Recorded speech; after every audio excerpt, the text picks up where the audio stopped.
ಶ್ರೀ ಕ್ಷೇತ್ರ ಧರ್ಮಸ್ಥಳ ವಿರುದ್ಧ ಅಪಪ್ರಚಾರ ಆರೋಪ ಪ್ರಕರಣ. ಪ್ರತ್ಯೇಕವಾಗಿ ಧರ್ಮಸ್ಥಳ ಚಲೋ ಮಾಡಲು ಜೆಡಿಎಸ್ ನಿರ್ಧಾರ ಮಾಡಿಕೊಂಡಿದೆ.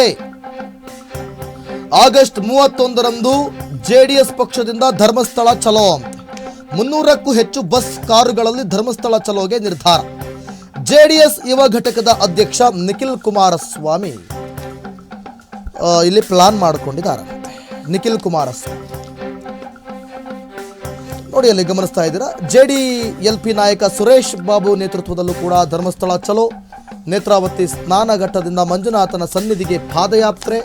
ಧರ್ಮದ ವಿಚಾರದಲ್ಲಿ ಬಿಜೆಪಿಯಂತೆ JDS ಕೂಡ ಗಟ್ಟಿಯಾಗಿ ಧಾರ್ಮಿಕ ಭಾವನೆಗೆ ಧಕ್ಕೆಯಾದರೆ ಹೋರಾಟಕ್ಕೆ ಸಿದ್ಧ ಎಂಬ ಸಂದೇಶವನ್ನು ರವಾನಿಸಿದೆ. ಸೆಪ್ಟೆಂಬರ್ 1ರಂದು ಬಿಜೆಪಿ ಧರ್ಮಸ್ಥಳ ಚಲೋಗೆ ನಿರ್ಧಾರವನ್ನು ಮಾಡಿದ್ದಾರಂತೆ. ಇದರ ನಡುವೆ ಆಗಸ್ಟ್ 31ರಂದು JDSನಿಂದ ಧರ್ಮಸ್ಥಳ ಯಾತ್ರೆಯನ್ನ ಕೈಗೊಂಡಿದ್ದಾರಂತೆ. ದೀಪಾ, ಈ ಯಾತ್ರೆಗಳನ್ನ ಮಾಡ್ಲೇ ಇವರಿವರ ಅಭಿಮಾನ, ಇವರಿವರ ಇದು ನಾನಿಲ್ಲ ಅಂತ ಹೇಳೋದಿಲ್ಲ. ಇವರೆಲ್ಲರೂ ಕೂಡ 13 ದಿನ ಏನು SIT 13ನೇ ಪಾಯಿಂಟ್ವರೆಗೂ ಬಗೆಯೋವರೆಗೂ ಯಾವ ಒಬ್ಬ ಪೊಲಿಟಿಕಲ್ ಲೀಡರ್ ಕೂಡ, ರಾಜಕೀಯ ನಾಯಕ ಕೂಡ ಧ್ವನಿ ಎತ್ತಿರಲಿಲ್ಲ. ಯಾರೊಬ್ಬರೂ ಮಾತನಾಡಿರಲಿಲ್ಲ. ಅದರಲ್ಲೂ ಬಿಜೆಪಿ ಮತ್ತು JDS ನಾಯಕರಂತೂ ಇಲ್ಲವೇ ಇಲ್ಲ. ಭೀಮಾ ಅನ್ನೋ ಕ್ಯಾರೆಕ್ಟರ್ ಸೃಷ್ಟಿಯಾದಾಗ, ದೂರು ದಾಖಲಾದಾಗ, ನೂರಾರು ಶವಗಳನ್ನು ಹೂತಿದ್ದೇನೆ ಅಂತ ಆರೋಪ ಮಾಡಿದಾಗ, SIT ರಚನೆಯಾದಾಗ, ಇಟಾಚಿ JCPಗಳು ಧರ್ಮಸ್ಥಳಕ್ಕೆ ಬಂದಾಗ, ಕೂಲಿ ಕಾರ್ಮಿಕರು ಧರ್ಮಸ್ಥಳಕ್ಕೆ ಬಂದಾಗ, ಆತನನ್ನು ಮಹಾಜರು ಮಾಡಿಕೊಂಡು ಪಾಯಿಂಟನ್ನು ಮಾಡಿದಾಗ, 13 ಪಾಯಿಂಟ್ಗಳನ್ನು ಮಾಡಿದಾಗ, ಅದನ್ನು ಅಗಿಯೋ ಕಾರ್ಯ ಶುರು ಮಾಡಿದಾಗ ಆಗಲೂ ಮಾತನಾಡದವರು 13ನೇ ಪಾಯಿಂಟ್ನಲ್ಲಿ ಏನೂ ಸಿಗಲಿಲ್ಲ ಅಂದಾಗ ನೀವು ಮಾತನಾಡ್ತೀರಿ. ನೀವು ಭಕ್ತಿಯೋ ಅಥವಾ ಧರ್ಮದ ಉಳಿವೋ ಅಥವಾ ರಾಜಕೀಯವೋ? ಭಕ್ತಿಯೋ ಧರ್ಮದ ಉಳಿವಿಗಾಗಿ ಹೋರಾಟನೋ, ಅಂದರೆ ಮೀನ್ಸ್ ಬರೀ ಮೇಲ್ನೋಟಕ್ಕೆ ತೋರಿಕೆನೋ, ಅಥವಾ ರಾಜಕೀಯನೋ? ಏನ್ರಿ ಇದು? ನೀವು ಧರ್ಮಸ್ಥಳದ ಮೇಲೆ ಅತೀವ ಭಕ್ತಿ ಇರೋರು ನೀವು ಆರಂಭದಲ್ಲೇ ಧ್ವನಿ ಎತ್ತಬಹುದಿತ್ತು. ಮಾತಾಡ್ಲೇ ಇಲ್ಲ. ಅವಾಗ ಯಾಕೆ ಸುಮ್ಮನೆ ಕೂತಿದ್ರಿ? ಓ, ಸ್ವಲ್ಪ ಅನುಮಾನನ ಹೇಳಕ್ಕಾಗಲ್ಲ, ನಿಜಾನೂ ಇರ್ಬೋದು. ಆಮೇಲೆ 6ನೇ ಸ್ಪಾಟಲ್ಲಿ ಬೇರೆ ಸಿಕ್ಬಿಡ್ತಲ್ಲ. ಓ, 13ನೇ ಸ್ಪಾಟಲ್ಲಿ ಏನಾದ್ರು ಸಿಕ್ಕೇ ಬಿಡುತ್ತೆ, ಸಾಮೂಹಿಕವಾಗಿ ಶವ ಹೂತಿದ್ದಾನೆ ಆತ ಅಂತ ಎಲ್ಲರೂ ಕೂಡ ಸುಮ್ಮನಿದ್ರಿ. ₹1 ಹಾಲಿನ ರೇಟ್ ಜಾಸ್ತಿ ಆದರೆ ಸಾಕು, ದಿಗಿ ಅಂತ ರೋಡಲ್ಲಿ ಮಲಗದೇನು? ಮೆಟ್ರೋ ರೇಟ್ ಜಾಸ್ತಿ ಆದರೆ ಮೆಟ್ರೋದಲ್ಲಿ ಹೋಗಿ ಅಲ್ಲಿ ಕುತ್ಕೊಂಡು ಹೋರಾಟ ಮಾಡೋದೇನು? ಆದರೆ ಈ ಪ್ರಕರಣ ಅಂತ ಬಂದಾಗ ಎಲ್ಲ ಪೊಲಿಟಿಕಲ್ ಲೀಡರ್ಸ್, ಎಲ್ಲ ಪಕ್ಷದ ನಾಯಕರು ಬಾಯಿ ಮುಚ್ಕೊಂಡಿದ್ದೀರಿ. ಯಾಕೆ? ಇಲ್ಲಿ ಪರ ವಿರೋಧ ಅನ್ನೋದು ಇಲ್ವೇ ಇಲ್ಲ. ಆ ಕಡೆ ಸದನದಲ್ಲಿ ನಿಂತುಕೊಂಡು ಬಿಜೆಪಿ ನಾಯಕರು ನೀವು SITಯನ್ನ ಯಾಕೆ ರಚನೆ ಮಾಡಿದ್ರಿ? ಯಾವನೋ ಹಾದಿಲ್ ಹೋಗೋನು, ಬೀದಿಲ್ ಹೋಗೋನು ಬಂದು ಹೇಳ್ತಾನೆ ಅಂತ SIT ಹೆಂಗ್ ರಚನೆ ಮಾಡಿದ್ರಿ ಅಂದ್ರೆ ಅದಕ್ಕೆ DK ಶಿವಕುಮಾರ್ ಹೌದು, ಧರ್ಮಸ್ಥಳದಲ್ಲಿ ಆ ಥರದ್ದೇನು ನಡೆದಿಲ್ಲ ಅಂತ ಮುಂಚಿತವಾಗಿ ಜಡ್ಜ್ಮೆಂಟ್ ಕೊಟ್ಬಿಟ್ರು.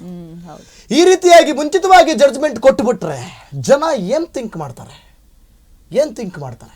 ಎಲ್ಲರೂ ಸೇರಿಕೊಂಡು ಒಂದು ವೇಳೆ ಅಲ್ಲಿ ದೌರ್ಜನ್ಯ ನಡೆದಿತ್ತೋ ಏನೋ ಎಲ್ಲ ಸೇರಿಕೊಂಡು ಮುಗಿಸ್ಬಿಟ್ರು ಅಂತ ಜನ ಥಿಂಕ್ ಮಾಡ್ತಾರೆ. ಸದ್ಯ SIT ಇಲ್ಲಿ ಸ್ವಲ್ಪ ಸ್ಟ್ರಾಂಗ್ ಇರೋದಕ್ಕೆ ಸತ್ಯಾಂಶಗಳು ಹೊರ ಬರ್ತಾ ಇವೆ. ಇದೇನಾದ್ರೂ ಖಾಲಿ ಪೊಲಿಟಿಕಲ್ ಲೀಡರ್ಸ್ ಕೈಯಲ್ಲಿ ಏನಾದ್ರೂ ಇದ್ದುಬಿಟ್ಟಿದ್ರೆ ಇಷ್ಟೊತ್ತಿಗೆ ಜನ ಕಥನೆ ಬೇರೆ ತರ ಇದನ್ನ ತಗೊಂಡ್ಬಿಡ್ತಾ ಇದ್ರು. ಈಗಲೇ ತಗೋತಾ ಇದ್ದಾರೆ. ನಮಗೆ SIT ಮೇಲೆ ನಂಬಿಕೆ ಇಲ್ಲ ಅಂತಿದ್ದಾರೆ, ಹೆದರಿಸಿ ಬೆದರಿಸಿ ಹೇಳಿಸ್ತಾ ಇದ್ದಾರೆ ಅಂತ ಹೇಳ್ತಿದ್ದಾರೆ. ಗೊತ್ತಿಲ್ಲ ಏನು ಅಂತೇಳಿ, ಹೇಗೆ ಏನಾಗಿದೆ ಅಂತ ಗೊತ್ತಿಲ್ಲ. ಓಕೆನಾ? ಕಾದ್ ನೋಡೋಣ. ಈಗ ಇವರು JDS ನಾಯಕರು ಚಲೋ ಹಮ್ಮಿಕೊಂಡಿದ್ದಾರಂತೆ. ಸೆಪ್ಟೆಂಬರ್ 1, 2ರಂದು ಬೃಹತ್ ಜಾಗೃತಿ ಮಾಡಬೇಕು ಅಂತ. ಬೃಹತ್ ಜಾಗೃತಿ ಏನೋ ಜಾಗರಣೆ ಮಾಡ್ತಿರೋ, ಜಾಗೃತಿ ಮಾಡ್ತಿರೋ, ಅಥವಾ ಏನು ಉದ್ದೇಶನೋ ನಿಮ್ದು ನಮಗೆ ಗೊತ್ತಿಲ್ಲ. ಆದರೆ ದಯವಿಟ್ಟು ಇದೇ ಜಾಥಾನ ನಾನು ಹೇಳೋದು, ಓಕೆ, ಇವೆಲ್ಲವೂ ಕೂಡ ಈ ಶವ ಹೂತಿದ್ದು ಸುಳ್ಳಿರಬಹುದು. ಇವರೆಲ್ಲ ಕಟ್ಟಿದಂಥ ಕತೆ ಸುಜಾತ ಭಟ್ಟು, ಅನನ್ಯ ಭಟ್ಟು, ಇದಂತೂ ಸುಳ್ಳು. ಇದಂತೂ 100ಕ್ಕೆ 200ರಷ್ಟು ಸುಳ್ಳು. ಯಾವುದು? ಅನನ್ಯ ಭಟ್ ಕತೆ. ಶವಹೂತ ಪ್ರಕರಣ ನಮಗೆ SIT ಅವರು ಇನ್ನೊಂದು ಸ್ವಲ್ಪ ಕನ್ಫರ್ಮ್ ಮಾಡಬೇಕು, ಏನು ಅದು ಕತೆ ಅಂತ ಹೇಳಿ. ಅದು ಸುಳ್ಳೇ ಇನ್ನೇನು. ಆದರೆ ಸತ್ಯ ಯಾವುದು? ಸೌಜನ್ಯ ಪ್ರಕರಣ ಸತ್ಯ ಅಲ್ವಾ?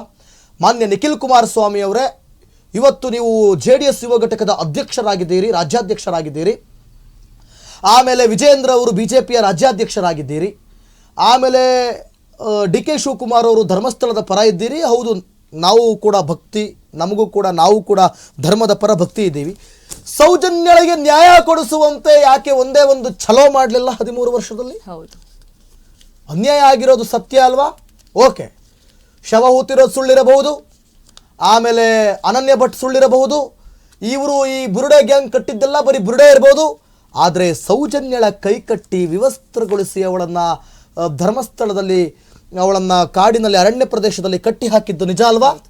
ಹಾಗಿದ್ದ ಮೇಲೆ ಅವನೂ ಅಲ್ಲ, ಸಂತೋಷ್ ರಾವು ಅಲ್ಲ, ಆ ಕಡೆ ಆರೋಪ ಯಾರ ಮೇಲೆ ಕೇಳಿ ಬರ್ತಿತ್ತು, ಅವರೂ ಅಲ್ಲ ಅಂತಂದ ಮೇಲೆ ಇನ್ಯಾರು ಅಂತ ಹೇಳಿ ನೀವೆಲ್ಲರೂ ಕೂಡ ಒಂದು ಛಲೋ ಮಾಡ್ಬೋದಿತ್ತಲ್ವಾ? ಹೋರಾಟ ಮಾಡ್ಬೋದಿತ್ತಲ್ವಾ? ಆ ಹೆಣ್ಣು ಮಗಳಿಗೆ ನ್ಯಾಯ ಕೊಡಿಸ್ಬೋದಿತ್ತಲ್ವಾ?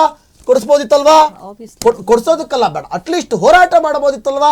ಸರ್ಕಾರ ಈ ಬಗ್ಗೆ ಸರಿಯಾದ ಕ್ರಮವನ್ನ ವಹಿಸಲಿ ಅಂತೇಳಿ ನೀವು ಹೋರಾಟ ಮಾಡಬಹುದಿತ್ತಲ್ವಾ?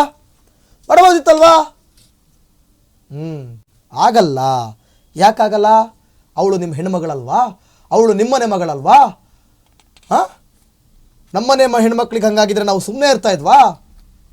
ಇದೆಲ್ಲ ಮಾಡಲ್ಲ ನೀವು.